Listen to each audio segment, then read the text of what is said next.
तुम्ही म्हणताल तुम्हाला मी पाहायला हवे आणि असं बाहेर का बोलवलं, पण तुमच्यासोबत खरंच खूप महत्त्वाचं बोलायचं आहे म्हणून बोलून घेतलं. बोला ना. अहो गेली 5 वर्ष झालीत माझा बाप मला लग्नासाठी पोरगी बघतोय, एक बी पोरगी भेटाना. म्हणून आता माझ्या बापानं आईचं मंगळसूत्र गहाण ठेवलं, ह्या मध्यस्थीला पैसे दिलेत आणि तुम्हाला पाहायला आलोय. तुम्हाला सांगतो 5 वर्षात एवढा खर्च झाला पोरगी पाहायला की एवढा एका लग्नाला सुद्धा होत नाही. म्हणजे हे लग्न जमवण्यासाठी तुम्ही आमच्या गावातल्या त्या दादाला पैसे दिलेत का? हा दिलेत, मग काय करणार. तो बापाला म्हणला पैसे दिल्याशिवाय पोरगी दाखवित नसतो. फक्त मला एवढंच सांगा, तुम्ही आमच्यासारख्याला लुटून लग्न करणार का?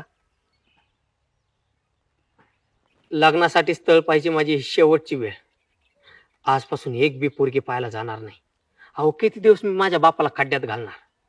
गेली 5 वर्ष माझा बाप मध्यस्थीला पैसे देतोय, सगळे पैसे संपले. शेवटी आईचं मंगळसूत्र गहाण ठेवलंय आणि आता मध्यस्थीला पैसे देऊन तुम्हाला पाहायला आलोय. तुम्ही हा म्हणा नाहीतर नाही म्हणा. मुलगा म्हणून जन्माला आलोय, पस्तावा यायला लागलाय मला. फक्त तुम्हाला एवढं सगळं सांगायचं होतं म्हणून बाजूला बोलावलं. चला. चला. टेन्शन ना घेऊ, हा सगळं व्यवस्थित होईल. अहो मी नुसतं म्हणलं तर स्थळ दाखवत तुम्हाला, पण स्वतःही आलो तुमचं तोंड बघून आणि पोराला पोरी संग बोलायचा चान्स बी दिला. हा टेन्शन घेऊ नका.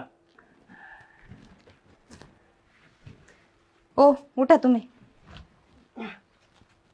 आणि लग्न जमवण्यासाठी यांच्याकडनं जे पैसे घेतले होते ना ते देऊन टाका त्यांना परत. अगं अगं असं काय बोलती पोरी? हा अगं त्यांनी पैसे मागितलेले, मी स्वतःहून दिले होते. हा आणि काय माहितीये का, एका पोराचा बाप आहे मी. मला मला हेच करावं लागणार आहे आता.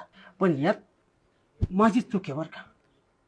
कारण जेव्हा माझं लग्न झालं ना तेव्हा मला मुलगी नको, मला मुलगा हवा म्हणून मीच हट्ट केला होता. आणि आज मुलगा आहे पण त्याला लग्नासाठी मुलगी मिळाला. ती किंमत मी आज मोजली यांना. आणि मी एकटाच नाहीये, असे काही लोक आहेत दुनियेमध्ये, त्यांना आहे ना वंशाचा दिवा हवा असतो. तसं काही बोलू नका यांना. अहो मी तुमच्या मुलासोबत लग्न करायला तयार आहे. मला लग्न करायचंय, व्यवहार नाही करायचा. तुमची पोरगी असती तुम्ही हेच केलं असतं का? देऊन टाका त्यांचे पैसे. 51 किती 51 लग्न जोडले आजपर्यंत मी, पण एवढा अपमान कधी नाही झाला मा बरं का. आज एवढा अपमान झाला मा. काय राव तुम्ही ईद आणून इज्जत धरली माई.